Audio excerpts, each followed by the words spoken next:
ಒಂದು ಸ್ವಲ್ಪ ಹೊತ್ತು ಚಿಂತನೆ ಮಾಡೋಣ.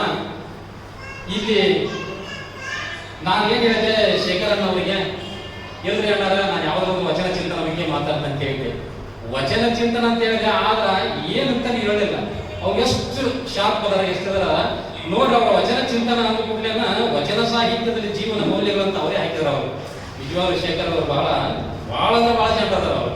ಅದ್ರ ಜೊತೆಗೆ ಇದು ಏನೋ ಓಕೆ ಆಯ್ತು, ಕೆಳಗೇನ ಹಾಕ್ಯಾರಲ್ಲ ಚಿಂತಕರು, ಸಾಹಿತಿಗಳು, ಬಸವತತ್ವ ಪ್ರಚಾರ, ಇವು ಯಾವ ನಾವು ಬಿರುದು ಅಲ್ಲ. ಇವು ಯಾವ ಏನಂದ್ರ ಇವು ಬಿದ್ರು ನಮ್ಗೆ.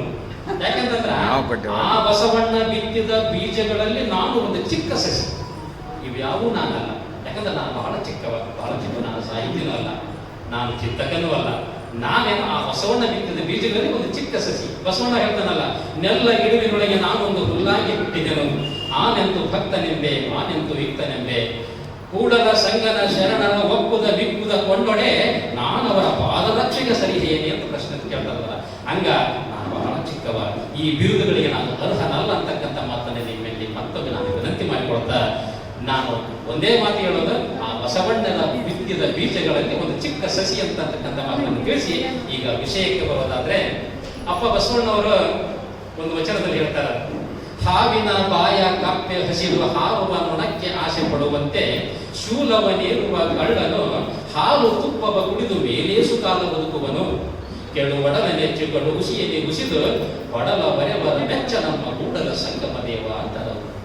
ಅಂದ್ರೆ ಇಲ್ಲಿ ಬಸವಣ್ಣವರು ಈ ವಚನದಲ್ಲಿ ಏನ್ ಹೇಳ್ತಾರಂತಂದ್ರ, ಜೀವನ ಅನ್ನೋದು ಸ್ಥಿರ ಅಲ್ಲ, ಇದು ಅಸ್ಥಿರ, ನೀರಿನ ಮೇಲೆ ಉಳ್ಳಿ ಇದ್ದಂಗ.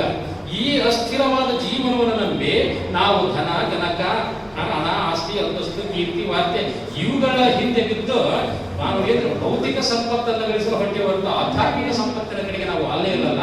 ಅದಕ್ಕೆ ಅವ್ರು ಹೇಳಿದ್ರು, ಹಾವಿನ ಬಾಯ ಉದಾಹರಣೆ ಕೊಟ್ಟವರು, ಹಾವಿನ ಬಾಯ ಕಪ್ಪೆ ಹಸಿದು ಹಾರುವ ನೊಣಕ್ಕೆ ಆಸೆ ಪಡುವಂತೆ ಅಂತ. ಇವತ್ತು ನೋಡ್ರಿ, ಮನುಷ್ಯ ಶಾಶ್ವತ ಅಲ್ರಿ. ಯಾವಾಗ ಇವತ್ತು ನಾವಿಲ್ಲಿ ಪ್ರವಚನ ಬಂದಿವಿ, ಇಲ್ಲಿ ಒಂದು ಶಿವಾನುಭವ ವಸ್ತು ಮಾಡಕ್ಕೆ ಸುರಕ್ಷಿತವಾಗಿ ಮುಕ್ತವಾಗು ಅಂತ ನಾನು ಹೇಳಕ್ಕಾಗೋದಿಲ್ಲ. ಎಲ್ಲವೂ ಆ ಭಗವಂತನ ಕೃಪೆ, ಆ ಬಸವನ ಕೃಪೆ. ಯಾಕಂತಂದ್ರ ಹುಟ್ಟು ನಮ್ಮ ಕೈಯಲ್ಲಿಲ್ಲ, ಸಾವು ನಮ್ಮ ಕೈಯಲ್ಲಿಲ್ಲ. ಯಾಕಂತಂದ್ರ ಹುಟ್ಟು ಏನಂತಂದ್ರ ನಿಶ್ಚಿತ, ಇದು ಹುಟ್ಟು ಅನಿಶ್ಚಿತ, ಸಾವು ಖಚಿತ. ಸಾವು ಬಹಳ ಖಚಿತ, ಯಾಕೆ ಬಿಟ್ಟತ್ತಲ್ಲ ಈ ಸಾವು, ಯಾರು ಬಿಟ್ಟಿದ್ರೆ ಎಲ್ಲರಿಗೂ ಸಾವು ಬರೋದೇ ಇದು. ಅದಕ್ಕ ಈ ಸ್ಥಿರವಲ್ಲದ ಜೀವನವನ್ನು ನಂಬಬಾರ್ದು ಅಂತ ಹೇಳ್ತಾರ ಬಸವಣ್ಣವರು. ಈ ಸ್ಥಿರವಲ್ಲದ ಜೀವನವನ್ನು ನಂಬಿ ಬರೀ ನಾವೇನ್ ಮಾಡ್ಬೇಕು ಅಂತಂದ್ರ ಧನ ಗನಕ, ಆಸ್ತಿ, ಅಂತಸ್ತು, ಹಣ, ಐಶ್ವರ್ಯ, ಕೀರ್ತಿ, ವಾರ್ತೆ ಇವುಗಳ ಹಿಂದೆ ಬಿದ್ದು ನಮ್ಮ ಜೀವನನೆಲ್ಲ ಹಾಳು ಮಾಡಿಕೊಂಡಿವಲ್ಲ. ಇದ್ರ ಕಡೆಗೆ ಏನು ವಾಲಿವಲ್ಲ, ಇದನ್ನ ಬಿಟ್ಟು ಸ್ವಲ್ಪ ಶಿವಧ್ಯಾನ ಶಿವಚಿಂತ ಕಡೆಗೆ ಒಂದಿಷ್ಟು ವಚನಗಳನ್ನು ಅಧ್ಯಯನ ಮಾಡಿ ಒಂದಿಷ್ಟು ವಚನ ಸಾಹಿತ್ಯದಲ್ಲಿ ಜೀವನದ ಮೌಲ್ಯಗಳನ್ನು ಅಳವಡಿಸಿಕೊಂಡ್ರಿ ಅಂತಂದ್ರ ನೀವು ಕೂಡ ನಿಜ ಶರಣರಾಗೋದಕ್ಕೆ ಸಾಧ್ಯ ಅನ್ನೋದನ್ನ ಈ ವಚನದಲ್ಲಿ ಹೇಳ್ತಾರೆ. ಇವತ್ತು ನೋಡ್ರಿ, ಜೀವನ ಇದು ಸ್ಥಿರವಲ್ಲ ಅಸ್ಥಿರ ಅನ್ನೋದಕ್ಕ ಸಿದ್ದಯ್ಯ ಪುರಾಣಿಕರ ಕಡೆ ಬಹಳ ಚಂದ ಬರೀತಾರ. ಏನಂತಾರಂದ್ರ, ಸಂಜೆ ಮುಂಜಾವುಗಳ ಅಪರಂಜಿಯುಡಿಗೆ ಸ್ಥಿರವಲ್ಲ ಗುಡಿಗೆ ಬಾಲಿಗೆ ಅಂತಾರ ಅವರು. ಸಂಜೆ ಮುಂಜಾವುಗಳ ಅಪರಂಜಿಯುಡಿಗೆ ಸ್ಥಿರವಲ್ಲ ಗುಡಿಗೆ ಬಾಲಿಗೆ, ಮಳೆಗಾಲ ಬೀವ ನೆರೆ ಸ್ಥಿರವಲ್ಲ ತ್ವರೆಗಳಿಗೆ ಝರಿಗಳಿಗೆ, ವಸಂತ ಬೀವ ಚಿಗುರು ಹೊಗಲು ಸ್ಥಿರವಲ್ಲ ವನಗಳಿಗೆ ಉಪವನಗಳಿಗೆ, ತರುಗಳಿಗೆ ಲತೆಗಳಿಗೆ ಮಾಗಿಯುವ ಗೋಡು ಗೋಡು ತರವಲ್ಲ ಅಂದ್ರೆ ಸ್ಥಿರವಲ್ಲ ವನಗಳಿಗೆ ಉಪವನಗಳಿಗೆ, ಶೈಶವ ಸ್ಥಿರವಲ್ಲ ಬಾಲ್ಯ ಸ್ಥಿರವಲ್ಲ ಯೌವನವೂ ಸ್ಥಿರವಲ್ಲ, ಜೀವನವೇ ಸ್ಥಿರವಲ್ಲ ಜೀವಿಗಳಿಗೆ, ಜೀವನವೇ ಸ್ಥಿರವಲ್ಲ ಜೀವಿಗಳಿಗೆ ಅಂತ ಸಿದ್ದಯ್ಯ ಪುರಾಣಿಕರು ಹೇಳ್ತಾರೆ ಈ ಮಾತನ್ನು. ಅಂದ್ರ ಇದು ಸ್ಥಿರವಲ್ಲದ ಜೀವನ, ಇದು ಯಾವುದು ಸ್ಥಿರ ಅಲ್ಲ. ನಾವು ಯಾವಾಗ ಹೋಗ್ತೀವಂತ ಗೊತ್ತಿಲ್ಲ. ಈ ಸ್ಥಿರವಲ್ಲದ ಜೀವನವನ್ನು ನಂಬಿ ನಾವು ಇನ್ನೂ ಏನೇನೋ ಆಸೆ ಮಾಡ್ತೀವಲ್ಲ, ಇದು ಬಹಳ ತಪ್ಪು. ನಾವೇನ್ ಮಾಡ್ಬೇಕಂತಂದ್ರ ದುರಾಶೆನ ಬಿಟ್ಟು, ಮನುಷ್ಯನಿಗೆ ಆಸೆ ಇರಬೇಕು, ಇರಬಾರ್ದಂತಲ್ಲ, ದುರಾಶೆನ ಬಿಡಬೇಕು. ಆಕೆ ಹೆಂಗ ಅಕ್ಕ ಮಹಾದೇವ ಹೇಳ್ತಾರಲ್ಲ, ಎನ್ನ ಮನದ ದುರಾಶೆಯ ಮಾಡಿಸ ಅಂತಾವಲ್ಲ, ಆಕೆ ಆಸೆ ಮಾಡಿಸ ಅಂತ ಕೇಳಲ್ಲ, ಅವ್ವ ದುರಾಶೆಯ ಮಾಡಿಸ ಅಂತಾವಲ್ಲ. ಇಲ್ಲಿ ಅಪ್ಪ ಬಸವಣ್ಣವ್ರು ಏನಂತಾರಂದ್ರ, ದುರಾಶೆಗೆ ಬಿಡೋದು ಬೇಡ, ಆಸೆ ಇರಬೇಕು. ಅದಕ್ಕೆ ಅವ್ರು ಉದಾಹರಣೆ ಕೊಟ್ರ, ಹಾವಿನ ಬಾಯ ಕಪ್ಪೆ ಹಸಿದು ಹಾರುವ ನೊಣಕ್ಕೆ ಆಸೆ ಪಡುವಂತೆ ಅಂದ್ರ ಅವರು. ಅಂದ್ರ ಒಂದು ಹಾವು ಕಪ್ಪೆಯನ್ನ ನುಂಗಿದೆ, ಸಂಪೂರ್ಣ ನುಂಗಿಲ್ಲ, ಅರ್ಧ ನುಂಗಿದೆ. ಅರ್ಧ ನುಂಗಿ ಇನ್ನೂ ಸ್ವಲ್ಪ ಹೊತ್ತು ಅಂದ್ರೆ ಕೆಲವೇ ಕ್ಷಣಗಳಲ್ಲಿ ಒಂದಿಷ್ಟು ನುಂಗಿ ಬಿಟ್ರೆ ಆ ಕಪ್ಪೆ ಸಂಪೂರ್ಣ ಹಾವಿನ ಹೊಟ್ಟೆಯೊಳಗೆ ಹೋಗಿ ಬಿಡುತ್ತಾ. ಆದ್ರೂ ಕೂಡ ಆ ಕಪ್ಪೆ ನಾನು ಸಾವಿನ ಬಾಯಲ್ಲಿ ಇದ್ದೀನಿ ಅಂತಕ್ಕಂಥ ಅರಿವು ಕೂಡ ಅದಕ್ಕಿಲ್ಲಲ್ಲ. ಅರ್ಧ ನುಂಗಿ ಇರುತ್ತೆ, ಅರ್ಧ ಇರ್ತಕ್ಕಲ್ಲ, ಮುಂದೆ ನೊಣ ಆಡುತ್ತಂತ ಆ ನೊಣಕ್ಕೆ ನಾಲಿ ಚಾಸ್ತಂತೆ ಕಪ್ಪೆ. ಅದಕ್ಕಂತಾರೆ ಅವರ ಹಾವಿನ ಬಾಯ ಕಪ್ಪೆ ಹಸಿದು ಹಾರುವ ನೊಣಕ್ಕೆ ಆಸೆ ಪಡುವಂತೆ. ನಮಗೂ ಅದೇ ಪರಿಸ್ಥಿತಿ ಅಂತ ಹೇಳ್ತಾರೆ ಅವರು. ಇವತ್ತು ಕಪ್ಪೆನ ಹಾವು ನುಂಗೈತೆ, ಹಾವು ನುಂಗಿ ಅರ್ಧ ನುಂಗೈತೆ, ಅರ್ಧ ಉಳಿದೈತೆ, ನಾನು ಇನ್ನೂ ಸ್ವಲ್ಪ ಹೊತ್ತಿನಾಗ ಕಲಾಸ ನನ್ನ ಜೀವನ ಹೋಗೈತೆ ಅಂತ ಅದು ಬರೋದಿಲ್ಲ. ಮುಂದೆ ನೊಣ ಹಾರಾಗತ್ತಲ್ಲ, ಅದನ್ನ ಮತ್ತೆ ಗಾಳಿ ಜಾಸ್ತಿ. ಅದಕ್ಕೆ ಅವ್ರು ಶರಣರು ಹಾವಿನ ಬಾಯ ಕಪ್ಪೆ ಹಸಿದು ಹಾರುವ ನೊಣಕ್ಕೆ ಆಸೆ ಪಡುವಂತೆ ಅಂತ. ಯಾಕಂತಂದ್ರ ಜೀವನದ ಸ್ಥಿರ ಅಲ್ಲಲ್ಲ ಇದು ಅಸ್ಥಿರವಾದ ಜೀವನ. ಈ ಅಸ್ಥಿರವಾದ ಜೀವನವನ್ನು ನಂಬಿ ನಾವು ನಮಗೂ ಸಾವು ದಿನ ಕಟ್ಟಿಟ್ಟ ಬುತ್ತಿ. ಯಾಕಂತಂದ್ರ ನಾವು ಹುಟ್ಟಿವಿ, ಅದೇನ ಹುಟ್ಟು ಅನಿಶ್ಚಿತ. ಆಗ ಹುಟ್ಟಿವಿ ಅಂತಂದ್ರೆ ನಾವೇನಾರ ಇಂಥವ್ರ ಹೊಟ್ಟೆಗೆ ಹುಟ್ಟಬೇಕು, ಇಲ್ಲೇ ಹುಟ್ಟಬೇಕು, ಇಂಥವ್ರ ಮನೆಗೆ ಹುಟ್ಟಬೇಕು ಕೇಳಿ ನಾವೆಲ್ಲ ಕೇಳ್ಕೊಂಡು ಹುಟ್ಟಿವಿ. ಇಲ್ಲ, ಭಗವಂತ ಹುಟ್ಟಿಸಿಂದ ಹುಟ್ಟಿವಿ. ಆದ್ರೆ ಸಾಯುವಾಗ ಇಂಥ ದಿವಸನ ಸಾಯ್ತೀವಿ ಅಂತ ಯಾರಿಗೆ ಹೇಳಕ್ಕಾಗತ್ತ? ಹೇಳಕ್ಕಾಗೋದಿಲ್ಲ. ಅದಕ್ಕೆ ಅವ್ರಂತಾರ ಹುಟ್ಟು ನಮ್ಮ ಕೈಯಲ್ಲಿಲ್ಲ, ಸಾವು ನಮ್ಮ ಕೈಯಲ್ಲಿಲ್ಲ. ಆದ್ರ ಈ ಹುಟ್ಟು ಸಾವುಗಳ ಮಧ್ಯೆ ಇರುವ ಬದುಕೈತಲ್ಲ, ಆ ಬದುಕನ್ನು ಸಾರ್ಥಕಗೊಳಿಸಿಕೊಳ್ಳುವ ಒಂದು ಸಾಮರ್ಥ್ಯ ನಮಗೈತೆ, ಶಕ್ತಿ ನಮಗೈತೆ. ಅದಕ್ಕೆ ಅದನ್ನು ಸಾರ್ಥಕ ಮಾಡಿಕೊಳ್ಳುವ ಅದನ್ನು ಸಾರ್ಥಕ ಮಾಡಿಕೊಳ್ಳುವ. ಹಾವಿನ ಬಾಯ ಕಪ್ಪೆ ಹಸಿದು ಹಾರುವ ನೊಣಕ್ಕೆ ಆಸೆ ಪಡುವಂತೆ ನಾವು ಕೂಡ ನಮ್ಮ ಬೆನ್ನ ಹಿಂದಿನ ಕೂಡ ಸಾವು ಎನ್ನುವ ಹಾವು ಹೊರದು ಬರುತ್ತಾ. ಆದ್ರೆ ಅದು ಕಬ್ಬದಂಗ ನಾವು ಏನ್ ಮಾಡ್ತೀವಿ ಅಂತಂದ್ರ ಧರೆ ಧನ ವನಿತೆಯರು ಹೆಂಗಂತೀವಿ ಅಂತಂದ್ರ ಧರೆ ಧನ ವನಿತೆಯರು ಎನ್ನವರು ತನ್ನವರು ಎಂದು ಗೋರಿ ಗೋರಿ ಸಾಹಿತ್ಯದ ಜೀವ ಸರ್ವಕರ್ತರು ಕೂಡಲ ಚಂದ ಸಂಗಮ ದೇವನೆಂದರೆ ಅಂತ ಅವಿರಳಜ್ಞಾನಿ ಚನ್ನಬಸವಣ್ಣವ್ರು ಏನ್ ಹೇಳ್ತಾರಲ್ಲ. ನಾವೇನ್ ಮಾಡಿವಿ ಅಂತಂದ್ರ ಒಂದೆನ್ನದು ಹೆಣ್ಣೆನ್ನದು ಮಣ್ಣೆನ್ನದು ಅಂತ ನಾವು ಇದರ ಕಾಲ ಕಳಕತ್ತೀವಿ. ಯಾವ ನಂಬುವಲ್ಲಂತಾರ ಅವರು, ಯಾವ ನಂಬುವಲ್ಲಂತಾರ.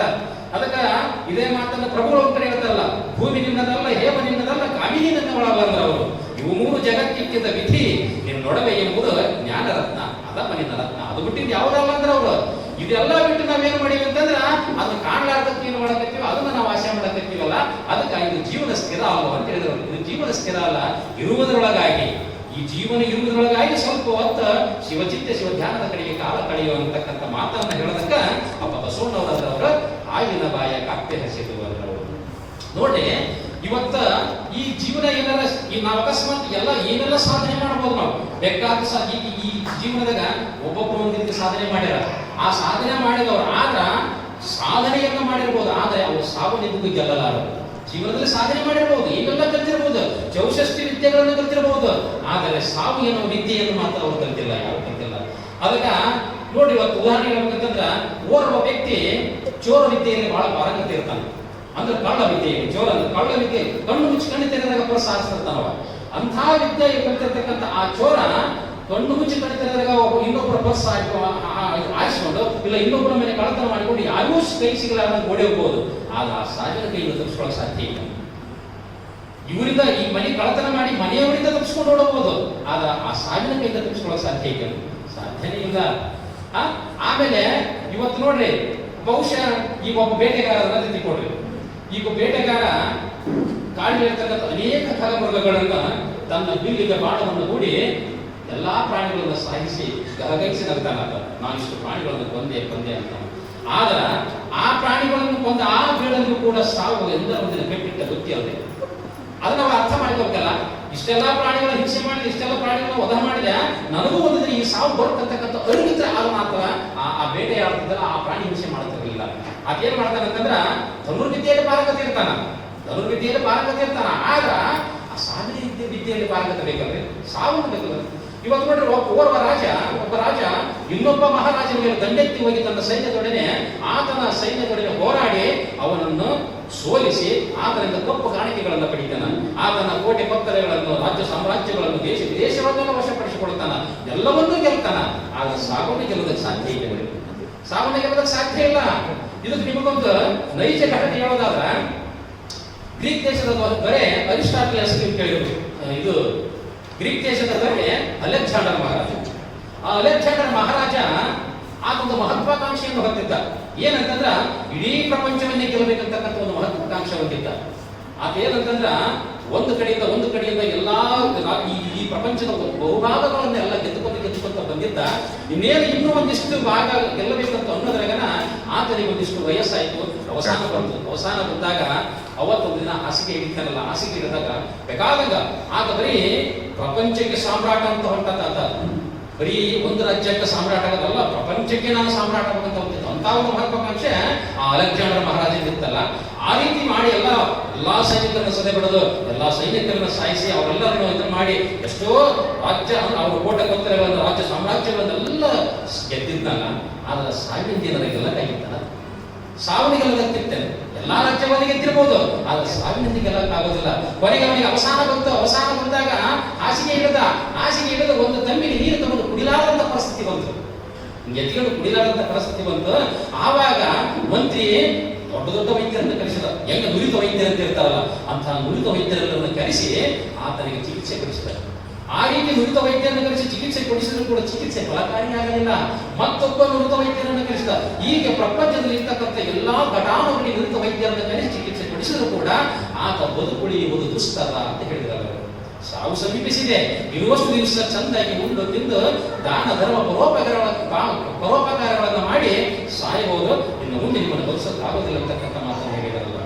ಆ ರೀತಿ ಆ ರಾಜ ಎಲ್ಲವನ್ನೇ ಗೆದ್ದಿದ್ದ, ಸಾವನ್ನೇ ಗೆಲ್ಲೋದಕ್ಕೆ ಸಾಧ್ಯ ಆಗಲಿಲ್ಲ. ಅವತ್ತು ಆ ರಾಜನಿಗೆ ಅರಿವಾಯಿತು, ಅಲೆಕ್ಸಾಂಡರ್ ಮಹಾರಾಜನಿಗೆ ಅರಿವಾಯಿತು, ನನ್ನ ಜೀವನದ ಇಷ್ಟ ಆಗಲ್ಲ.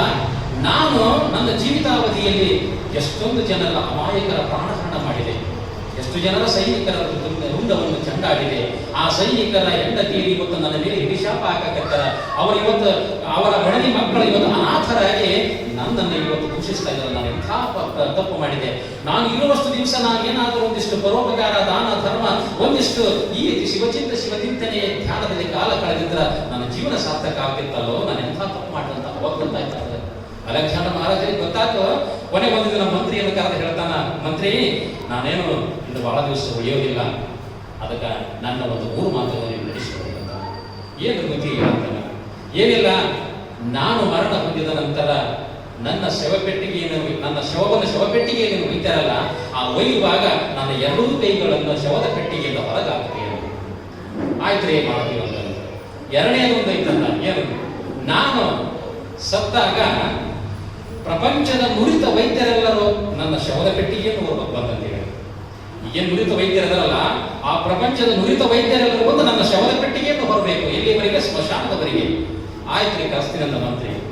ಕೊನೆಯದಾಗಿ ಅಂತ ಮತ್ತೊಂದು ಮಾತೈತಂದ. ಏನು ಅಂತಂದ್ರ, ಇದುವರೆಗೂ ನಾನೇನು ಎಲ್ಲಾ ರಾಜರನ್ನು ಸೋಲಿಸಿ ಅವರನ್ನು ಜೀವ ಹಿಂಸೆ ಮಾಡಿ ರಕ್ತಪಾತ ಮಾಡಿ ಎಲ್ಲಾ ಸೈನಿಕರನ್ನು ಕೊಲೆ ಮಾಡಿ ಇಷ್ಟೆಲ್ಲಾ ರಾಜ್ಯ ಸಾಮ್ರಾಜ್ಯನ ಗಳಿಸಿ ಮುತ್ತು ರತ್ನ ಹವಳ ವಜ್ರ ವೈಢೂರ್ಯಗಳನ್ನು ಸಂಪಾದನೆ ಮಾಡಿದಲ್ಲ, ಈ ಎಲ್ಲವನ್ನು ನಾನು ಸತ್ತಾಗ ನಾನು ನನ್ನ ಹಣದಿಂದ ಚೆಲ್ಕೊಂತವರಿಗೆ ದಾರಿಯುದ್ದಕ್ಕೂ ಚೆಲ್ಕೊಂತವರಿಗೆ ಅಂತ. ಆಗ ಮಂತ್ರಿ ಅಂದ, ಅಲ್ರಿ ಬುದ್ಧಿ, ನಿಮಗೇನಾದ್ರೂ ತಲೆಗೆ ಕೆಟ್ಟೈತೇನ? ನಿಮಗೇನು ತಲೆಗೆ ಕೆಟ್ಟೈತೇನ? ಕಷ್ಟಪಟ್ಟ ಸಂಪಾದನೆ ಮಾಡಿರಿ, ನೀವು ಕಷ್ಟಪಟ್ಟ ಸಂಪತ್ತನ್ನು ಸಂಪಾದನೆ ಮಾಡಿ ಆ ಸಂಪತ್ತನ್ನು ದಾರಿಯುದ್ದಕ್ಕೆ ಚೆಲ್ಕೊಂತ ಬರ್ರಿ ಅಂತ ಹೇಳ್ತೀರಲ್ಲ, ನಿಮಗೆ ಯಾಕ ಈ 3 ಮಾತಿನ ಅರ್ಥ ನನಗೆ ಅರ್ಥ ಆಗಲಿಲ್ಲ, ಯಾಕಂತ ಕೇಳ್ತಾನ. ಅವಾಗ ಹೇಳ್ತಾನ ಅಲೆಕ್ಸಾಂಡರ್ ಮಹಾರಾಜ, ಏನಂತ, ಮಂತ್ರಿ ನಾನು ಇಷ್ಟು ದಿವಸ ಏನಿರ್ತಂದ್ರ ನಾನೇ ಸರ್ವೇಶ್ವರ, ನಾನೇ ಲೋಕೇಶ್ವರ, ನಾನೇ ಶ್ರೇಷ್ಠತೆ ತಿಳ್ಕೊಂಡಿದ್ದೆ. ನನಗೆ ಸಾವೇ ಎಲ್ಲ ತಿಳ್ಕೊಂಡಿದ್ನಾನು, ನಾನು ಅಜರಾಮರಣ ತಿಳ್ಕೊಂಡಿದ್ನಾನು. ಆದ್ರೆ ನನಗೆ ಸಾವು ಅನ್ನೋದು ಬಂತಲ್ಲೋ, ಈ ಸಾವು ಅನ್ನೋದು ಬರುತ್ತೆ ಅನ್ನೋದು ನನಗೆ ಮೊದಲೇ ಗೊತ್ತಿದ್ದ. ನಾನು ಇಷ್ಟೆಲ್ಲ ಗಳಿಸ್ತಿದ್ದಿಲ್ಲ. ನಾನು ಗಳಿಸೋ ಸಂಪತ್ತು ಬೇರೆ ಇತ್ತು. ಆಧ್ಯಾತ್ಮಿಕ ಸಂಪತ್ತು ಗಳಿಸ್ತಿದ್ದೆ ನಾನು, ಈ ಭೌತಿಕ ಸಂಪತ್ತನ್ನು ಗಳಿಸ್ತಿದ್ದಿಲ್ಲ ನಾನು. ಇದು ಭೌತಿಕ ಸಂಪತ್ತು, ನಶಿಸಿ ಹೋಗುವ ಸಂಪತ್ತು, ಎಂದೆಂದೂ ಸವೆಯದ ಸಂಪತ್ತು, ಆಧ್ಯಾತ್ಮಿಕ ಸಂಪತ್ತು. ಆ ಸಂಪತ್ತನ್ನು ಗಳಿಸಕ್ಕಾಗಲಿಲ್ಲ ನನಗೆ. ಆ ಸಂಪತ್ತನ್ನು ಗಳಿಸಕ್ಕಾಗಲಿಲ್ಲ. ಬರೀ ಭೌತಿಕ ಸಂಪತ್ತನ್ನು ಗಳಿಸಿಬಿಟ್ಟೆ, ಬೇಕಾದ ಗಳಿಸಿ ಇಲ್ಲ ಅಂತಲ್ಲ. ಆದ್ರೆ ಏನು ಮಾಡೋದು? ಈ ನನ್ನ 2 ಕೈಗಳನ್ನು ಶವದ ಪೆಟ್ಟಿಗೆಯಿಂದ ಹೊರಗೆ ಯಾಕೆ ಹಾಕು ಅಂತಂದ್ರ, ಬರುವಾಗ ನಾನು ಏನು ತಂದಿಲ್ಲ, ಹೋಗುವಾಗ ಇಷ್ಟೆಲ್ಲ ಬೆಳೆಸಿದ್ರು ಏನು ಒಯ್ಯಕ್ಕಿಲ್ಲ. ಬರುವಾಗ ಏನು ತಂದಿಲ್ಲ, ಬರುವಾಗ ಬೆತ್ತಲೆ, ಹೋಗುವಾಗ ಬೆತ್ತಲೆ, ಬಂದು ಹೋಗುವ ನಡುವೆ ಬರೀ ಕತ್ತಲೆ ಅಂತಕ್ಕಂಥ ಸಂದೇಶ ಜನಗಳಿಗೆ ಗೊತ್ತಾಗಲಿ ಎನ್ನುವ ಉದ್ದೇಶದಿಂದ ನನ್ನ 2 ಕೈಗಳನ್ನು ಹೊರಗಾಕಂತ ಹೇಳಿದೆ ಅಂತದ್ದು. ಆಮೇಲೆ ಎರಡನೆಯದಾಗಿ ನುರಿತ ವೈದ್ಯರ ಒಂದು ಶವದ ಪೆಟ್ಟಿಗೆ ಹೋಗ್ಬೇಕಂದ್ರಲ್ಲ, ನಮ್ಮದೇ ಸೈನಿಕರು ಜಗಿ ಬಂದಿದಾರ, ಎಲ್ಲರದರ ನಿಮ್ಮ ರಾಜರು ಆಗ ನೀವು ಸಾಯ್ತೀರಂತಂದ್ರ ಇಡೀ ನಮ್ಮ ಪ್ರಜೆಗಳೆಲ್ಲರೂ ಬಂದು ನಿಮ್ಮನ್ನ ಪೂರ್ತಿ ಹೆಗಲ ಮೇಲೆ ತಗೊಂಡೋಗಂತಾರದಲ್ಲ, ಆಗ ನುರಿತ ವೈದ್ಯರೇ ಯಾಕೆ ಬೇಕು ಅಂತ ಕೇಳಿದ. ಅವಾಗಂದ್ರೆ ಮಂತ್ರಿ, ನುರಿತ ವೈದ್ಯರೇ ಯಾಕೆ ಬೇಕಂತಂದ್ರ, ನನ್ನ ದೇಹ ಅಸ್ವಸ್ಥತೆಗೊಂಡಾಗ, ನಾನು ಅನಾರೋಗ್ಯಗೊಂಡಾಗ ಪ್ರಪಂಚದ ನುರಿತ ವೈದ್ಯರೆಲ್ಲ ಕರೆಸಿ ನೀನು ಒಬ್ಬೊಬ್ಬರಲ್ಲ, ಇವ್ರು ಕ್ಷಣದ ಅವ್ರು ಔಷಧ ದೊಡ್ಡ ಸರ್ಜನ್ ಅಂತ ಡಾಕ್ಟರ್ನ ಕರೆಸಿ ನನ್ನನ್ನ ಶುಶ್ರೂಷೆ ಮಾಡಿಸಿದಿ. ಆದ್ರೆ ನಾನು ಎಲ್ಲರೂ ಬಂದವರು ಎಲ್ಲರೂ ಹೆಚ್ಚಿದ್ರು, ಏನಂದ್ರೆ ಇವ್ರು ಉಳಿಯೋದಿಲ್ಲ ಅಂತಂದ್ರಲ್ಲ. ಅದಕ್ಕ ಮನುಷ್ಯನಿಗೆ ಸಾವು ಎನ್ನುವುದು ಕಟ್ಟಿಟ್ಟ ಬುದ್ಧಿ. ಎಂದಾದರೂ ಒಂದು ದಿನ ಈ ಭೂಮಿ ಮೇಲೆ ಹುಟ್ಟಿರ್ತಕ್ಕಂಥ ಮನುಷ್ಯ ಸಾಯಲೇಬೇಕು ಎಂತಕ್ಕಂಥ ಸತ್ಯ ಜನಗಳಿಗೆ ಗೊತ್ತಾಗಲಿ. ಅದಕ್ಕೆ ಅವರು ನುರಿತ ವೈದ್ಯರೇ ನನ್ನ ಶವದ ಪೆಟ್ಟಿಗೆಯನ್ನು ಹೋಗ್ಬೇಕಂತ ಹೇಳಿದ. ಮತ್ತೆ ಮೂರನೆಯದ ಅಂತಂದ್ರ ನಾನು ಇಷ್ಟೆಲ್ಲ ಗಳಿಸಿನಿ ಇಲ್ಲ ಅಂತಲ್ಲ, ಇಷ್ಟು ಗಳಿಸಿದ್ದು ನನ್ನಿಂದ ಯಾವುದೂ ಬರೋದಿಲ್ಲ. ಗಳಿಸಿನಿ ಖರೆ, ಆದ್ರೆ ನನ್ನಿಂದ ಏನಾರ ಬರ್ತಕ್ಕೆ ಯಾವುದು ನನ್ನಿಂದ ಬರೋದಿಲ್ಲ. ಅದಕ್ಕೆ ಇನ್ನೊಂದು ಕಡೆ ಅನುಭವಿಗಳು ಬಹಳ ಚಂದ ಹೇಳ್ತಾರೆ. ಇದಕ್ಕೆ ಏನಂತಂದ್ರ ಅವ್ರು ಏನಂತಂದ್ರ, ನೀನು ಗಳಿಸಿದ ಸಂಪತ್ತೆಲ್ಲ ನಿನ್ನ ವಿಪತ್ತಿಗೆ, ನಿನ್ನ ಬಂಧು ಬಾಂಧವರೆಲ್ಲ ನಿನ್ನ ಬಾಧಕಕ್ಕೆ, ನಿನ್ನ ಸ್ನೇಹಿತರೆಲ್ಲ ನಿನ್ನ ವಿರೋಧಕ್ಕೆ. ಹುಟ್ಟಿದ್ದು ಸಾಯಲೇಬೇಕು, ಕಟ್ಟಿದ್ದು ಬೀಳಲೇಬೇಕು, ಏರಿದ್ದು ಇಳಿಯಲೇಬೇಕು. ಎಷ್ಟಂತ ಹೇಳ್ತಾರೆ, ಕೂಡಿದ್ದು ಚದರಲೇಬೇಕು. ಅದಕ್ಕ ಅಂಬ್ಲಿ ಕಂಬಳಿ ಅಷ್ಟ ನಿನ್ನ ಆಸ್ತಿ, ಮಿಕ್ಕಿದ್ದೆಲ್ಲ ಜಾಸ್ತಿ ನೋಡ. ನಾನು ಬೇಕಾದ ಗಳಿಸಿ ಎಷ್ಟು ಸಂಪತ್ತು ಗಳಿಸಿ ಅಂತಂದ್ರ ನಮ್ಮ ವಿಪತ್ತಿಗೆ ಅಕಸ್ಮಾತ್ ನಾನು ಏನಾರ ಬಹಳ ಗಳಿಸಿ ಮನೆಯಾಗ ಇಟ್ಟಿದ್ದೆ ಅಂತಂದ್ರ ಇದು ಬಹಳ ಗಳಿಸಿ ಎಂದಿದ್ದ ಮನೆಗೆ ಹಾಕೋಬೇಕಂತ ಕಾಯ್ತಿರ್ತಾರೆ. ಹೌದ್ರ? ಗಳಿಸಿಟ್ಟಿದ್ದು ಒಂದಿಷ್ಟು ದಾನ ಧರ್ಮ ಮಾಡ್ಬೇಕಲ್ಲಿ, ಗಳಿಸಿದ್ದೊಂದಿಷ್ಟು ಬಳಸ್ಬೇಕಲ್ಲ. ನಾ ಗಳಿಸೋದೇ ಮುಖ್ಯ ಅಲ್ಲ. ಶರಣ ಧರ್ಮ ಏನಂತಂದ್ರೆ ಗಳಿಸೋದು ಮುಖ್ಯ ಅಲ್ಲ, ಗಳಿಸುವುದರ ಜೊತೆಗೆ ಬಳಸುವುದನ್ನು ಮಾಡು. ಅದು ಎಂತಂದ್ರೆ ಇಂಥ ಸತ್ಕಾರಗಳಿಗೆ ಬಳಸೋದು ಮಾಡು. ಇವತ್ತು ಅವರು ಅನ್ನದಾಸೋಹ ಮಾಡ್ಯಾರಲ್ಲ, ಇದು ಎಂಥ ಪುಣ್ಯದ ಕೆಲಸ. ಹೌದಲ್ಲ? ಇವತ್ತು ಇಲ್ಲಿ ಜ್ಞಾನದಾಸೋಹ ನಡೀತದ ಜೊತೆಗೆ ಅನ್ನದಾಸೋಹ ಕೊಡೋದಿಲ್ಲ. ಹಂಗ ಒಂದಿಷ್ಟು ದೊಡ್ಡದೇ ಮನೆಯಲ್ಲಿರೋದನ್ನೆಲ್ಲವೂ ದಾನವಾಗಿ ಕೊಡೋದ ಬೇಡ. ಅದಕ್ಕೆ ಸರ್ವಜ್ಞ ಮೂರ್ತಿ ಒಂದ್ ಕಡೆ ಹೇಳ್ತಾನ, ಅಂದ್ರ ಸೊಡರೆಣ್ಣೆ ಗೀರಿದರೆ ಕೊಡನೆತ್ತು ಸುರಿಬರೆ ಅಂತ ಕೇಳ್ತಾನೆ. ಸರ್ವಜ್ಞ ಕೇಳ್ತಾನ, ಸೊಡರೆಣ್ಣೆ ಗೀರಿದರೆ ಕೊಡನೆತ್ತು ಸುರಿಬರೆ, ದಾನ ಕೊಡದೆ ಇರಬೇಡ, ಸ್ವಲ್ಪ ದಾನವನ್ನು ಕೊಡಂತ ಹೇಳ್ತಾನೆ. ಅಂದ್ರ ಕೊಣತ್ಯಾಗ ತೈಲ ಆಗಿರ್ತದಂತ, ಎಣ್ಣೆ ಆಗಿರ್ತದ, ನಾವು ಕೊಡನಂತ ಎಣ್ಣೆ ಸುರಿದ್ವಿ ಅದಕ್ಕೆ ಚಮಚ ಹೆಂಗ ಆಗ್ತೀವಲ್ಲ, ಹಂಗ ಸೊಡರೆಣ್ಣೆ ಗೀರಿದರೆ ಕೊಡನೆತ್ತಿ ಸುರಿಬರಿ ಅಂತ ಪ್ರಶ್ನೆ ಮಾಡ್ತಾನ. ಸೊಡರ್ನ್ಯಾಗ ಅದು ಸೊಡರದ ದೀಪದಾಗ ಎಣ್ಣೆ ಗೀರಿದ್ರೆ ಕೊಡದ ಎತ್ತಿ ಹೆಂಗೆ ಸುರುಗಳ ಚಮಚಲ ಆಗ್ತವ. ಹಂಗ ಒಂದಿಷ್ಟು ಚಮಚದಷ್ಟರ ನೀವಿಷ್ಟು ದಾನ ಧರ್ಮವನ್ನು ಮಾಡಿ ಪುಣ್ಯವನ್ನು ಸಂಪಾದನೆ ಮಾಡಿಕೊಳ್ಳೋ ದರ್ಶನ, ಪುಣ್ಯವನ್ನು ಸಂಪಾದನೆ ಮಾಡಿಕೊಳ್ತ. ಅದಕ್ಕೆ ನೀನು ಏನ ಗಳಿಸು, ನಿನ್ನಿಂದ ಯಾವುದು ಬರೋದಿಲ್ಲ. ನೀನು ಗಳಿಸಿದ ಸಂಪತ್ತಿ ನಿನ್ನಿಂದ ಬರೋದಿಲ್ಲ.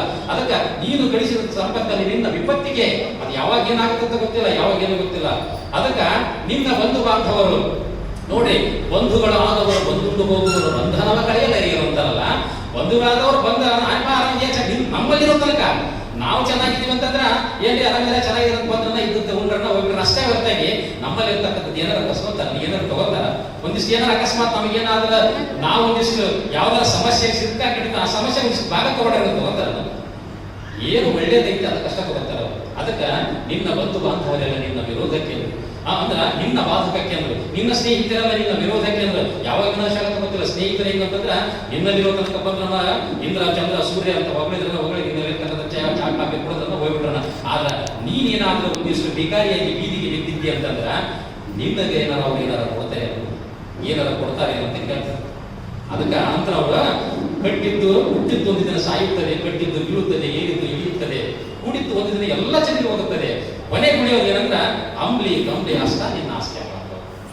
ಅಂಬ್ಲಿ ಅಂದ್ರ ಒಂದಿಷ್ಟು ಕಟಾಂಬ್ಲಿ ಅಂತ ಹೇಳ್ತೀವಲ್ಲ, ಅಂಬ್ಲಿ ಅಂತ ಏನ್ ಗೊತ್ತ, ಅಂಬ್ಲಿ ನೆಗಡಿ ಕಂಬಳಿ ಮಕನ ಕಂಬಳಿ ಇವು ಅಷ್ಟ ನಿನ್ನ ಆಸ್ತಿ. ಇದೆಲ್ಲ ಜಾಸ್ತಿ ನೋಡ ಅಂದ್ರ ಅವ್ರು ಆದ್ರೂ ನಾವು ಕಳ್ಸೋದೆ ಮಾಡ್ತೀವಿ. ಆ ಹೊಲ ನಂದಾಬೇಕು, ಈ ಮನೆ ನಂದಾಬೇಕು, ಆ ಬಿಡಿ ನಂದಾಬೇಕು, ಇದು ನಂದಾಬೇಕು. ಅಯ್ಯೋ ದೂರ ಇದೆ, ನಮ್ಗೆ ದೂರ ಇರೋದ್ರಾಗ ನಾನು ಮನೆ ಕಟ್ಸಿದ್ ಬಂದಿಲ್ಲ, 3 ವರ್ಷ ಕಟ್ಸಿದ್ ಬಂದು ನೋಡೋದು ಅವ್ರು ಕರ್ಕೊಂಡು ತೋರ್ಸೋಣ ಅವ್ರಿಗೆ ಬಂದಿಲ್ಲ. ಆ ರೀತಿ ತೋರಿಸಿದ ಅವರು ಬರೋಲ್ಲ ಬಾಯಿ ಮನೆ ಕಟ್ಸಿದ್ರು ಅಂತ ಅದು ನಮ್ಗೆ ಒಂದಿಷ್ಟು ಖುಷಿ. ಕ್ರಿಸ್ಟಿಯನ್ಗೆ ಈಗ ಮಾಡಕತ್ತೀವಿ ನಾವು, ಯಾಕೆ ಪುಸ್ತಕ ಇಲ್ಲ ಮಾಡಕ್ ಕೇಳಿರಂತ. ಶರಣರೆಲ್ಲರೂ ಪುಸ್ತಕ ಜೀವನ ಮಾಡ್ಯಾರಲ್ರಿ ಅಪ್ಪ. ಮೂಳಿಗೆ ಮಾರಯ್ಯ ಅಲ್ಲಿಂದ ಬಂದ, ಕಾಶ್ಮೀರದಿಂದ ಬಂದ. ಮೂಳಿಗೆ ಮಾರಯ್ಯ ಮೊದಲು ಏನಾಗಿದ್ದ, ಕಾಶ್ಮೀರದ ಭೂಪಾಲ.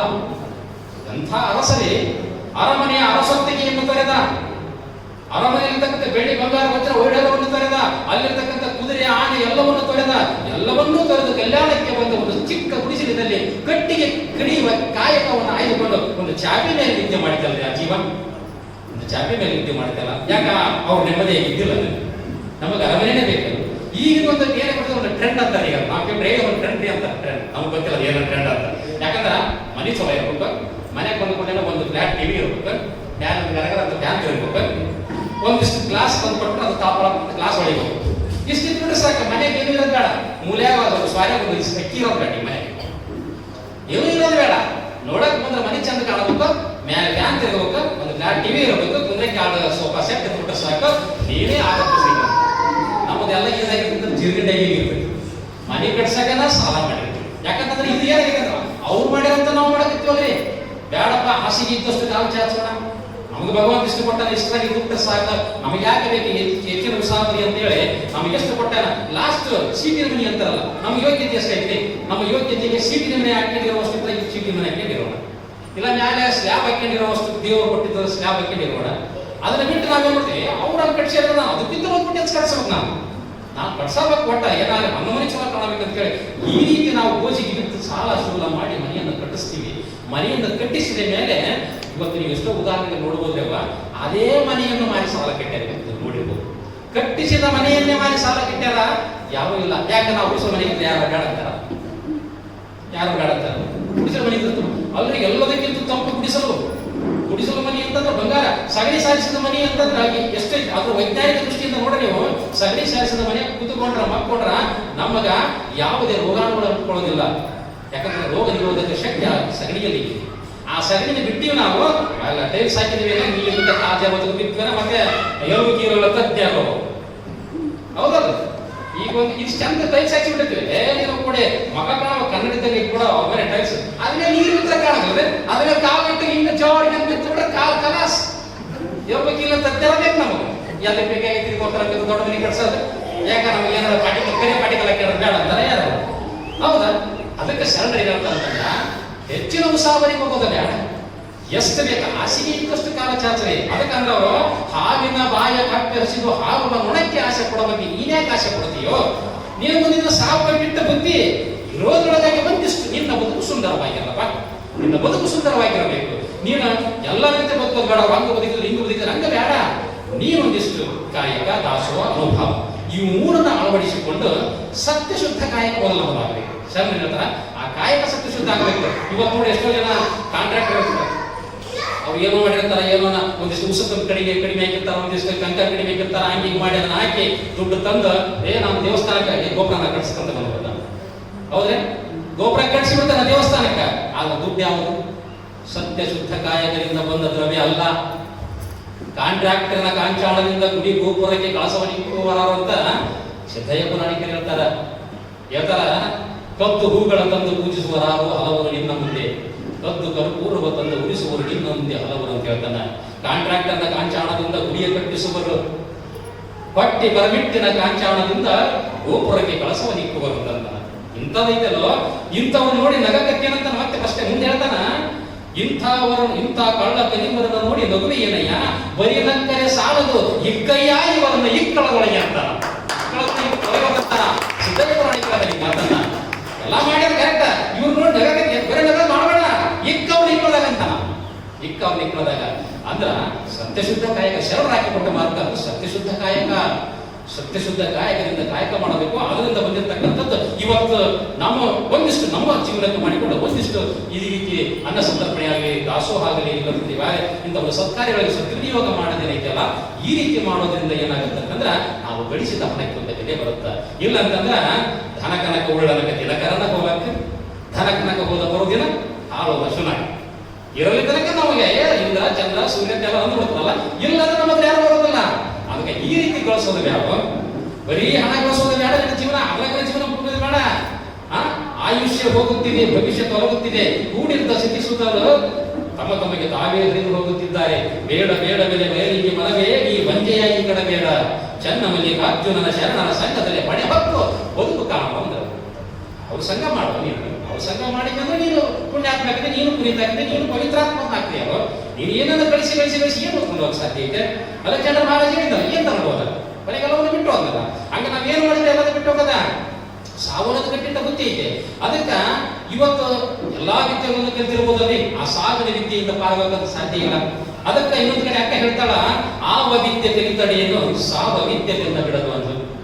ಆವ ವಿದ್ಯೆ ಕಲಿತಡೆಯನ್ನು ಸಾವ ವಿದ್ಯೆಯಿಂದ ಬೆನ್ನ ಬಿಡದು, ಅಶನವ ತೊರೆದಡೆಯನ್ನು ಉಸುರ ಹಿಡಿದಡೆಯನ್ನು ಉಸುರ ಕಟ್ಟಿದಡೆಯನ್ನು ನೆಲ ತಳವಾರನಾದಡೆ ಕಳ್ಳನೆಲ್ಲಿಗೆ ಹೋಗಲು ಚೆನ್ನ ಮಲ್ಲಿಕಾರ್ಜುನ ಅಂತ. ಅಕ್ಕ ಮಹಾದೇವಿ ಹೇಳ್ತಾಳೆ ಈ ಮಾತನ್ನ. ಎಂತ ಮಾತ? ಏನೆಲ್ಲ ವಿದ್ಯೆಯನ್ನು ಕಲಿತಿರ್ಬೋದು. ಈಗ ಹೇಳ್ತಲ್ಲ, ಚೋರ ವಿದ್ಯೆ ಕಲಿತಿರ್ಬೋದು, ಕಳ್ಳತನ ಮಾಡಿ ಪಾರಾಗ್ಬೋದು, ಧನುರ್ವಿದ್ಯೆಯಿಂದ ಎಲ್ಲಾ ಪ್ರಾಣಿಗಳನ್ನು ಕೊಲ್ಬಹುದು. ಕೊಂದವನೇನಾದ್ರು ಉಳಿತೇನ? ಅಪ್ಪ ಬಸವಣ್ಣ ಹೇಳ್ತಾನ, ಹಬ್ಬಕ್ಕೆ ತಂದ ಹರಕೆಯ ಕೂಡಿ ತೋರಣಕ್ಕೆ ತಂದ ತಳಿರ ಹೇಗಿತ್ತು ಅಂತ ಹೇಳಿ. ಕೊಂದಹರ ಎಂಬುದನ್ನು ಅರಿಯದೆ ಬೆಂದೊಡಲ ಬರೆಯುವುದಲ್ಲದೆ ಅದಂದೇ ಹುಟ್ಟಿತ್ತು, ಅದಂದೇ ಹೊಂದಿತ್ತು, ಕೊಂದವರು ಉಳಿವರೇ ಕೂಡಲು ಸಂಗಮ ದೇವ ಅಂತಾರಲ್ಲ, ಕೊಂದವರು ಉಳಿವರೇ ಅಂತ ಕೇಳ್ತಾನೆ. ಅಂದ್ರ ಅಷ್ಟೆಲ್ಲ ಪ್ರಾಣಿಗಳು ಕೊಂದಲ್ಲ, ಹಾಕಿದಾರೆ ಉಳಿತೇನೆ ಅಂತಾರ.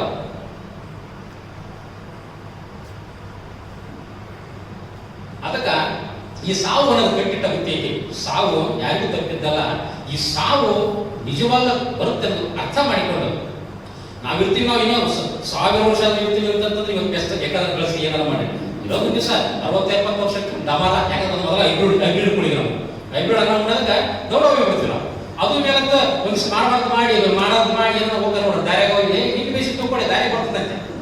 ಹಿಂಗಾಗಿ ನಾವೆಲ್ಲದ ಆದ್ರ ನಾವೇನ್ ಮಾಡ್ಬೇಕಂತಂದ್ರ ಆ ಸಾವು ನಮ್ಮಿಂದ ಐತೆ, ಆ ಸಾವಿದೆ ಅಂತಕ್ಕಂಥದ್ದನ್ನ ತಿಳ್ಕೊಂಡ ಹಾವಿನ ಬಾಯ ಕಪ್ಪೆಸಿದ ಹಾಲುವನ್ನು ಒಣಕ್ಕೆ ಅಂತಾರ. ಆಮೇಲೆ ಮತ್ತೆ ಮುಂದುವರೆದು ಹೇಳ್ತಾರ, ಏನಂತಾರ, ಕೆಡು ಬಡಲ ನೆಚ್ಚಿ ಕಡು ಹುಸಿಯನ್ನು ಬಿಸಿದು ಬಡಲ ಒಲೆವ ಅಂತ ಹೇಳ್ತಾರೆ. ಅಂದ್ರ ಶೂಲವನಿರುವ ಕಳ್ಳನು ಹಾಲು ತುಪ್ಪವು ಕುಡಿದು ಬೇಲೇಸು ಕಾಲ ಬದುಕುವನಂತಾರ. ಇವತ್ತು ನೋಡ್ರಿ, ಒಬ್ಬ ಜೈಲರ್ ಒಬ್ಬ ಖೈದಿ ಇರ್ತಾನ, ಆ ಖೈದಿ ಮರಣದಂಡನೆ ಶಿಕ್ಷೆ ಕುಡಿಯಾಗಿರ್ತಾನ. ಆ ಮರಣದಂಡನೆ ಶಿಕ್ಷೆ ಕುಡಿಯಾದಾಗ ಅವ್ರಿಗೊಂದಿನ ಕೊನೆ ದಿನ ಏನಂತಾರ ಅಂತಂದ್ರ, ಅವ್ರಿಗೆ ಮರಣದಂಡನೆ ದಿನ ಗೊತ್ತಾದಾಗ ಅವ್ರು ಒಂದು ಜೈಲಿನಲ್ಲಿ ಕೇಳ್ತಕ್ಕಂಥ ಒಂದು ವಾಡಿಕೆ, ಏನಪ್ಪ ನಿನ್ನ ಕೊನೆ ಆಸೆ ಏನಂತಾರ ಅವರು. ಇವತ್ತು ನಿನ್ನನ್ನು ಬೆಲೆಗೇರಿಸಕತ್ತೀವಿ, ನಿನ್ನ ಕೊನೆ ಆಸೆ ಏನೋ ನಿನ್ನ ಆಸೆನ ಪೂರೈಸ್ತು ಅಂತಾರ.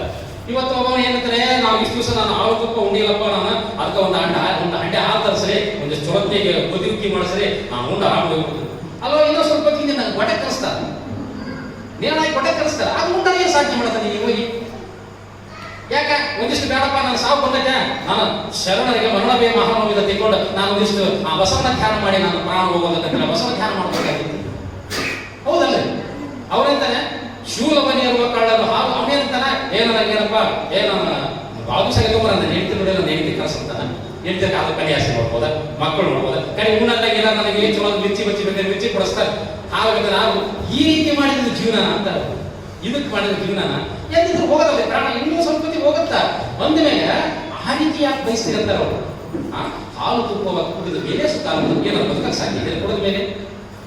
ಅಂದ್ರ ಜೈಲಿಗೆ ಹೋಗೋ ಹೊತ್ತಿನಾಗ ಕೊನೆಯ ಆಸೆ ಏನು ಅಂತಂದ್ರ ಹೆಂಗಿರ್ಬೇಕನ್ನೋದಕ್ಕೆ ನೀವು ಒಂದು ನೈಜ ಘಟನೆ ಇನ್ನೊಂದು ಘಟನೆಗಳೇ ನನ್ನ ಮಾತು ಮುಗಿಸ್ತೇನೆ. ಯಾಕಂತಂದ್ರ ನೀವು ಬಹುಶಃ ಈ ಸ್ವಾತಂತ್ರ್ಯ ಸಂಗ್ರಾಮದಲ್ಲಿ ಭಗತ್ ಸಿಂಗ್ ಹೆಸರು ಕೇಳಿ. ಭಗತ್ ಸಿಂಗ 12 ವರ್ಷದ ಬಾಲಕನಿದ್ದಾಗ ಅಮೃತ್ಸರದ ಜಲಿಯನ್ ವಾಲಿಬಾಗ್ ಅಮೃತ್ಸರದ ಜಲಿಯನ್ ವಾಲಿಬಾಗದಲ್ಲಿ ಒಂದು ಇತಿಹಾಸದಲ್ಲಿ ಮರೆಯಲಾಗದ ಒಂದು ದುರಂತ ಘಟನೆ ನಡೆಯಿತು. ಎಂತ ಅಂತಂದ್ರ 1919 ಏಪ್ರಿಲ್ 13ರಂದು ಆ ಜಲಿಯನ್ ವಾಲಿಬಾಗ್ ಹತ್ಯಾಕಾಂಡ ನಡೀತಾವೆ. ಆ ಹತ್ಯಾಕಾಂಡದಲ್ಲಿ ಸಾವಿರಾರು ಜನ ಸಿಕ್ಕ ಸತ್ತು ಬ್ರಿಟಿಷರ ಗುಂಡಿಗೆ ಬಲಿಯಾಗಿ ಸಾವಿರಾರು ಜನ ಸ್ವಾತಂತ್ರ್ಯಕ್ಕಾಗಿ ಹೋರಾಡಬೇಕಂತ ಮುಗಿತಲ್ಲ, ಸಾವಿರಾರು ಜನ ಸಿಕ್ಕ ಅವ್ರು ಏನಾಗಿಬಿಟ್ರು, ಪ್ರಾಣವನ್ನೇ ತೆತ್ತರು. ಆ ಭಗತ್ ಸಿಂಗ್ ಬಾಲಕಾಗಿದ್ದ, 12 ವರ್ಷದ ಬಾಲಕನಾಗಿದ್ದ. ಆ ಬಾಲಕನಾಗಿದ್ದಾಗ ಅಮೃತ್ಸರದ ಆ ಜಲಿಯನ್ ವಾಲಿಬಾಗ್ ಒಂದು ರೈಲು ಹತ್ಕೊಂಡು ಅದೇ ಊರಿಗೆ ಶಾಲೆಗೆ ಹೋಗ್ತಿದ್ದ. ತಾನು ಹೋಗುವಾಗ ಅವ್ರ ಅಕ್ಕ ಒಂದಿಷ್ಟು ಬುತ್ತಿ ಡಬ್ಬಿ ಇಟ್ಕೊಂಡಿದ್ದ, ಅನ್ನ ನೀನು ಹೋಗಿ ಸ್ಕೂಲ್ ಮುಗಿಸ್ಕೊಂಡು ಬರುವಾಗ ಊಟ ಮಾಡಿಕೊಂಡು ಬಾ ಅಂತ. ಅಲ್ಲಿ ಹೋಗಿ ರೈಲು ಇಳಿದು ಕೂಡಲೇ ಏನಾಗಿತ್ತು ಅಂತಂದ್ರ ಎಲ್ಲ ಅಂತಿತ್ತು. ಅದು ಜಲಿಯನ್ ವಾಲಿಬಾಗ್ ಹತ್ಯಾಕಾಂಡ ನಡೆದಿತ್ತಲ್ಲ, ಸಾವಿರಾರು ಜನರ ಪ್ರಾಣ ಹಾನಿಯಾಗಿತ್ತು, ಎಲ್ಲಿ ಬೇಕಲ್ಲಿ ರಕ್ತ ಸಿಗಾಡ್ತಿತ್ತು. ಅದು ನೋಡಿ ಭಗತ್ ಸಿಂಗ್ ಬಹಳ ಮಾಡಿಕೊಂತಾನ. ಇದು ತ್ಯಾಗದ ಮಣ್ಣು, ಇದು ತ್ಯಾಗದ ಪ್ರತೀಕ, ಇದು ಸಾಹಸ ಧೈರ್ಯದ ಹೋರಾಟದ ಪ್ರತೀಕ. ಈ ಮಣ್ಣು ನನಗೆ ಬೇಕು ಅಂತ ತಿಳ್ಕೊಂಡು ಆ ಬುದ್ಧಿಯಲ್ಲಿರ್ತಕ್ಕಂಥ ಅನ್ನನ ಚೆಲ್ಲಿ ಆ ಮಣ್ಣನ್ನು ತಿಳ್ಕೊಂಡು, ರಕ್ತಸಿಕ್ತವಾದ ಮಣ್ಣನ್ನು ತಂದು ಆ ಟಿಫಿನ್ ಕ್ಯಾರಿ ಒಳಗೆ ತಿಳ್ಕೊಂಡು ಊರಿಗೆ ಬಂದು ಅದನ್ನು ಜಗಿನ ಮೇಲೆ ದಿನನಿತ್ಯ ಅವ್ರವ್ವ ಅವಾಗ ನಮಸ್ಕಾರ ಮಾಡ್ತಿದ್ದ ಗೊತ್ತಿಲ್ಲ, ಆ ದೇವರಿಗೆ ಕೈ ಮುಗಿತಿದ್ದ ಗೊತ್ತಿದ್ದಲ್ಲ, ಆ ಮಣ್ಣಿನ ಕೈ ಮುಗಿತಿದ್ದ ಭಗತ್ ಸಿಂಗ್, ಆ ಮಣ್ಣಿಗೆ ಕೈ ಮುಗಿತಿದ್ದ. ಯಾಕಂತಂದ್ರ ಇದು ತ್ಯಾಗದ ಪ್ರತೀಕದ ಮಣ್ಣು, ಇದು ಸತ್ಯ ಧರ್ಮದ ಹೋರಾಟದ ಮಣ್ಣು. ಈ ಮಣ್ಣಿಗೆ ನಾನು ಕೈ ಮುಗಿತೀನಂತ ದಿನನಿತ್ಯ ಬೆಳಗ್ಗೆ ಕೂಡ ಸ್ನಾನ ಮಾಡಿದನ್ನ ಆ ಮಣ್ಣಿಗೆ ಕೈ ಮುಗಿದು ಹೋಗ್ತಿದ್ದ. ಇದನ್ನೇ ಮನಸ್ಸಿಗೆ ಇಟ್ಟುಕೊಂಡಿದ್ದ ಭಗತ್ ಸಿಂಗ್. ನಾನು ಎಂದಾದ್ರೂ ಆ ಬ್ರಿಟಿಷರ ಮೇಲೆ ಸೇಡು ತೀರಿಸಿಕೊಳ್ಳಲೇಬೇಕಂತಕ್ಕಂಥ ಸಂಕಲ್ಪ ಮಾಡಿಕೊಂಡಿದ್ದ. ತನ್ನ ಸಹಚರರಾದ ತನ್ನ ಗೆಳೆಯರಾದ ರಾಜ್ಗುರು, ಸುಖದೇವ್, ಬಟುಕೇಶ್ವರ ದತ್ತ ಅಂತ 3 ಜನ ಗೆಳೆಯರನ್ನು ಕರ್ಕೊಂಡು ಅದೇ ರೀತಿಯನ್ನ ಆ ಜಲಿಯನ್ ವಾಲಿಬಾಗ್ ಹತ್ಯಾಕಾಂಡ ಮಾಡಿದ್ದಲ್ಲ, ಅದೇ ಅಧಿಕಾರಿಗಳನ್ನು ಹುಡುಕಿಕೊಂಡು ಹೊಡೆದ ಭಗತ್ ಸಿಂಗ್. ಅದೇ ಅಧಿಕಾರಿಗಳನ್ನು ಹುಡುಕಿಕೊಂಡು ಹೊಡೆದ ನಂತರ ಇವರು ತಪ್ಪಿಸಿಕೋಬೇಕಂದ್ರೆ ಸಿಕ್ಕಾಕೊಂಡ್ಬಿಟ್ಟ ಅವ್ರ ಕೈಯಾಗ. ಆಗ ಇವರನ್ನು ಜೈಲಿಗೆ ಹಾಕಿದರು. ಜೈಲಿಗೆ ಹಾಕಿದಾಗ ಇವರಿಗೆ ಒಂದು ದಿನ ಕೋರ್ಟ್ ತೀರ್ಪು ಕೊಡುತ್ತಾ ಈ ರೀತಿಯ ಇವರು ಅಧಿಕಾರಿಗಳನ್ನೇ ಸಾಯಿಸಲ್ಲ, ಇವರು ಕ್ರಾಂತಿಕಾರಿ ಹೋರಾಟಗಾರರ ಇವರನ್ನ ಮರಣದಂಡನೆಗೆ ಗುರಿ ಮಾಡಬೇಕಂತೇಳಿ ತೀರ್ಪು ಬರಬೇಕು. ತೀರ್ಪು ಬರೆದಾಗ ಒಂದು ದಿವಸ ನಿಗದಿಯಾಯಿತು, ಮರಣದಂಡನೆ ಭಗತ್ ಸಿಂಗ್ ಮತ್ತು ಸಹಚರರಿಗೆ ಅಂತ ಗೊತ್ತಾಯಿತು. ಗೊತ್ತಾದಾಗ ಆ ಭಗತ್ ಸಿಂಗ್ ಹತ್ರ ಒಂದು ಜೈಲರ್ ಕೇಳ್ತಾನ, ನೋಡಪ್ಪ ನಾಳೆನೇ ನಿನ್ನ ಮರಣದಂಡನೆ, ಅದಕ್ಕೆ ನಿನ್ನ ಕೊನೆಯ ಆಸೆ ಏನು?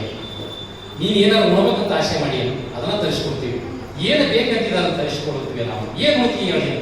ಈಗೇನು ಈಗ ಹೋದಂತಲ್ರಿ ವೆಜ್ ವೆಜ್ ಉಂಡ್ರೆ ನಾನ್ ವೆಜ್ ನಾನ್ ವೆಜ್ ಅಂತ ನೀನು ಏನಂತೆ ಅದನ್ನ ಊಟ ಮಾಡಪ್ಪ ಅಂತ. ಆಗ ಭಗತ್ ಸಿಂಗ್ ಹೇಳ್ತಾನೆ, ನಾವೆಲ್ಲ ನೆನಪಿಟ್ಕೊಳ್ಬೇಕ ಮಾತನ್ನ, ಏನಂತ ಅಂತಂದ್ರ ನಿಮ್ಮ ಅನ್ನ ನಾಯಿಗೆ ಹಾಕಂದ ಭಗತ್ ಸಿಂಗ, ನೀವು ಕೊಡುವ ಅನ್ನ ನಾಯಿಗೆ ಹಾಕಿ ಯಾರಿಗೆ ಬೇಕಾಗಿದೆ? ನನ್ನ ತಾಯಿಯನ್ನ ಕರೆಸಿದ, ಅಂದ್ರೆ ವಿದ್ಯಾವತಿ ಅಂತಿದ್ದಲ್ಲ ತಾಯಿ, ಆ ವಿದ್ಯಾವತಿ ಒಂದ್ಸರಿ ಕರೆಸಿ ಆ ತಾಯಿಯ ಪಾದ ಮುಟ್ಟಿ ಹಣೆ ಹೆಚ್ಚಿ ನಮಸ್ಕಾರ ಮಾಡಿ ನಾನು ನಿಶ್ಚಿಂತೆಯಿಂದ ನಾನು ಪ್ರಾಣ ಕೊಡ್ತೀನಿ ಅಂತ ಹೇಳಿದ. ಯಾಕಂತಂದ್ರ ಈ ರೀತಿ ನಿಮ್ಮೊಡನೆ ನಾನು ಬ್ರಿಟಿಷರಿಗೆ ಸಿಂಹ ಸ್ವಪ್ನವಾಗಿದ್ದೆ, ನನ್ನ ತಾಯಿ ಎದೆ ಹಾಲು ಕುಡಿದು ಆ ತಾಯಿ ನನ್ನನ್ನು ಆ ರೀತಿ ಬೆಳೆಸಿದ್ದಾಳೆ. ನಾನು ನಿಮ್ಮ ಜೊತೆ ಹೋರಾಟ ಮಾಡುವುದಕ್ಕೆ ಆ ರೀತಿ ಸಾಹಸ ಧೈರ್ಯ ಮತ್ತು ವೀರ ಧೀರ ಶೂರರ ಕಥೆಗಳನ್ನು ಹೇಳಿ ನನ್ನನ್ನು ಹುರಿದುಂಬಿಸಿ ನಿಮ್ಮೆಲ್ಲರನ್ನು ಸಾಯಿಸಿ ಆ ಭಾರತ ಮಾತೆಯನ್ನು ವಿಮುಕ್ತಗೊಳಿಸೋದಕ್ಕೆ ನಾನೇನು ಹೋರಾಟ ಮಾಡಿನಲ್ಲ, ಅದಕ್ಕೆ ಮೂಲ ಕಾರಣ ನನ್ನ ತಾಯಿ. ಆ ತಾಯಿಯನ್ನು ಒಂದು ಸಾರಿ ಕರೆಸಿಬಿಡ್ರಿ ಸಾಕು, ಅದೇ ನನ್ನ ಕೊನೆಯ ಆಸೆ, ಅದೇ ನನ್ನ ಕೊನೆಯ ಆಸೆ ಕೇಳ್ತೀನಲ್ಲ. ಇದು ಗಲ್ಲಿಗೆ ಕೇಳ್ತಕ್ಕಂಥ ಕೊನೆಯ ಮಾತು. ನಾವೇನಂದ್ರೆ ಒಂದು ಅಂಡೆ ಹಾಕಬೇಕು, ಗಡಿಗೆ ತುಪ್ಪ ಬೇಕು, ತಂದುಬಿಡ ಮುಂದೆ ಸಾಯ್ತಂದಲ್ಲ. ಅದಕ್ಕಂತ ಅವರು ಶೂಲವ ನೇರುವ ಕಳ್ಳವ ಹಾಲು ತುಪ್ಪವ ಕುಡಿದು ಬೇರೆ ಸುತ್ತಾದ ಬದುಕುವನು ಅಂದರು. ಎಷ್ಟು ದಿನ ಇರ್ತೀಯಪ್ಪ ನೀನು ಹೋಗಿದ್ದು ಇನ್ನೂ ಸ್ವಲ್ಪ ಹೊತ್ತಾಗ ಅದು ಹೆಂಗ ಆಯು ಬಾಯಿನ ಕಪ್ಪಿ ಇನ್ನೂ ಒಂದು ಇಟ್ಟು ಗುಳು ಬಂದ್ಬಿಟ್ರೆ ಕೊಟ್ಟು ಹೋಗೈತೆ ಅದನ್ನ ನೋಡ ಕರೆಯಾಡ್ತಿತ್ತಲ್ಲ ಹಂಗೆ ಜಾಸ್ತಾರ ಹಂಗ ನೀವು ಹಂಗ ಆಗೋದು ಬೇಡ. ಅದನ್ನ ನಾವು ಕೊನೆ ಆಸೆ ಅಂತ ಕೇಳೋದು ಭಗತ್ ಸಿಂಗ್ ಕೇಳಿದ್ರಲ್ಲ, ಅಂಥ ಆಸೆಗಳು ನಾವು ಆಗ್ಬೇಕು. ಕೊನೆಯ ಆಸೆ ಆ ರೀತಿ ಆಗ್ಬೇಕು. ನಾವು ನಮ್ಮೂರಾಗ ಹಿಂಗಾಗ್ಯಪ್ಪ, ಯಾರೊಬ್ಬರು ಟಿವಿಯಾಗ ಸ್ವಾಮೀಜಿಗಳು ಹೇಳ್ಬಿಟ್ರ 2012 ಜಗತ್ಪ್ರಳಯ ಸುದ್ದಿ ಬಂದ್ಬಿಡ್ತೇವೆ, ಬಂದ್ಬಿಡ್ತೇವೆ ನಮ್ಮೂರಾಗ ನೋಡ್ಬಿಟ್ರೆ ನಾಳೆ ಹಿಂಗೆ ಸಾಯ್ತೇವೆ ಅಂತ ಒಗಣೆ ತಿನ್ನಾರ ಬಿಚ್ಚೆ ತಿನ್ನಾರ ಯಾಕಂದ್ರೆ ಸಾಯ್ತಿಲ್ಲ ಅವ್ರು ಸತ್ತ ಹೋಗ್ತು ನಾವು ಇರಗಲ್ಲ ತಿಂದ್ಬಿಡೋದು ಸತ್ತ ಬಿಡೋದಂದ್ರೆ ಎಲ್ಲಿ ಮುಂದೆ ಆರಾಮ್ ಚೌಚೌ ಮಾಡ್ಕೊಂಡು ಮುಂದಿದ್ರು ಮುಂದೆ ನೋಡ್ತಾರೆ ಹೇಗೆ ನಮ್ಮ ಶಕ್ತಿ ಇಲ್ಲ ಅಂದ್ರೆ ಈಗ ಹೇಳಿದ್ದ ಸ್ವಾಮಿ ಜಗತ್ಪ್ರಳಯ ಎಲ್ಲಿ ಆಗತ್ತೆ ಜಗತ್ಪ್ರಳಯ. ಇವ್ರು ಹೇಳಿಬಿಟ್ರು ಅವ್ರಿಗೆ ದಿಕ್ಕು ತಪ್ಪಿಸಿಬಿಟ್ರು. ನೀವು ನೋಡಿ ಯಾವ್ದಾರ ನಾವು ಹೇಳೋದ್ರ ಬಗ್ಗೆ ಕೇಳ ಬಂದಿದ್ದೇವೆ. ಒಂದು ರಾತ್ರಿ ಯಾವ ನಿಮ್ಗೆ ಗೊತ್ತಿರ್ಬೇಕು, ಬೆಳತನ ಅವಳ ಕುಡಿಸಿದ್ರು ಗೊತ್ತಿಲ್ಲ, ಬೆಳತನ ಅವಳ ಫೋನ್ ಹಚ್ಚಿದೆ, ರಾತ್ರಿ ಒಂದೇ ಫೋನ್ ಹಚ್ಚೋದು, ನಿಮ್ಮ ಮನೆ ಅಲ್ಲ ತಾಯಿ ನಿಮ್ಮ ತಲೆ ಅವಳ ಒಂದು ಕುಟ್ಕೊಂಡು ಎಲ್ಲ ನಾನು ಸಾಯ್ತು ನೋಡಿ ಬೆಳಗಾಗ ನಾನು ಫೋನ್ ಬಂದೆ ನನ್ನ ಮನೆಗೆ. ನಾನು ಹೇಳ್ತಿ ಬಿಟ್ಟ ಬಂದ ನಾ ಸತ್ರ ಸಾವಿರ ನೀನು ಇರತ್ತಿ ನಾನು ಸಾಯ್ತಿ ನೀನು ಕುಟ್ಕೊಂಡೆ ಸತ್ಯ ನಾವೇನು ಯಾವ ಬೆಳಗ್ಗೆ ಬಿಟ್ಟಿದ್ರು ಅವಳ ಕುಟುಂಬಕ್ಕೆ ತಾಯಿ ಮಕ್ಕಳ ಸಾಲ ಬಿಟ್ಟು ಎಲ್ಲ ಬಿಟ್ಟು ಯಾಕೆ ಹಿಂಗೆ ಸುದ್ದಿ ಹೊಡ್ಸೋದ ಅಂತ ಈಗ ಕೊಟ್ಟು ಹೊಡಿಸ್ಬಿಡೋರು. ಈಗ ನೋಡ್ರಿ ದೊಡ್ಡ ಮಿಲ್ಲಾಗ ಅವಾಗ ಟವಲ್ ನಿಂತಿದ್ವು ಅಂತ, ದೊಡ್ಡ ಮಿಲ್ಲಾಗ ಟವಲ್ ಸ್ಟಾಕ್ ನಿಂತ್ಬಿಟ್ಟಿದ್ವು ಅಂತ ಏನ್ ಉಳಿಸ್ಬಿಟ್ರ ಒಬ್ಬ ತಮ್ಮ ಟವಲ್ ಮಾಡ್ಬೇಕಂತೆ, ಟವಲ್ ಮಾಡ್ಬೇಕಂತ ಒಬ್ಬ ತಮ್ಮ ಅವ್ರ ಹೋಗೋದ ಗಡಿನಾಗ ಹೋಗೋದು ಟವಲ್ ತರದು ಟವಲ್ ಹಾಕೋದು ಪೂಜೆ ಮಾಡೋದು ಒಳಗೆ ಬರೋದು. ಇನ್ನ ಟವಲ್ ಸಿಗಲ್ಲ ನನಗೆ ಎಲ್ಲರೂ ಮಾಡಿಬಿಟ್ರ ಅಂತ ಮಾಡಿಬಿಟ್ರಲ್ಲ. ನಾವ್ ಏನಂದೀವಿ ಅಂದ್ರೆ ಒಂದು ಮನೆ ಜನ ಏನಿದ್ರು ಕುರಿ ಇರ್ತಾರೆ ನಾವು ಹೌದ್ರೆ. ಇವತ್ತು ಒಬ್ಬ ಕುರುಬ ಒಂದು ದೊಡ್ಡ ಹಟ್ಟಿ ಮಾಡಿರ್ತಾರೆ, ಅದು ಸಣ್ಣ ಒಂದು ಗಡ್ಡಿ ಬಾಗಿಲು ಬಿಟ್ಟಿರ್ತಾರೆ, ಆ ಗಡ್ಡಿ ಭಾಗದಾಗ ಕುರಿ ಒಲಿಸ್ತಿರ್ತಾರಲ್ಲ, ಕುರಿ ಒಲಿಸೋಕೆ ಬೇಕಾದ್ರೆ ಅಪೂರ್ವ ಶಾಲೆ ತರ ಮಾಡಿ ಒಂದು ಬಡಿಗೆ ಆಡಿರ್ತಾರೆ.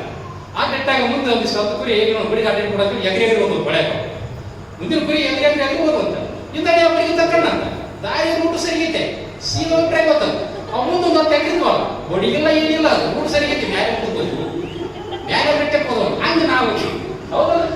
ಆ ಕುರಿ ಇದ್ದಂಗಂತ ನಾವು ಕುರಿ ಯಾಕಂದ್ರ ಇದಕ್ಕೆ ನಾವು ಕುರಿ ಆಗಬಾರ್ದು ಅಂತಂದ್ರೆ ಶಾಲತತ್ವ ಅರ್ಥ ಮಾಡ್ಬೇಕು.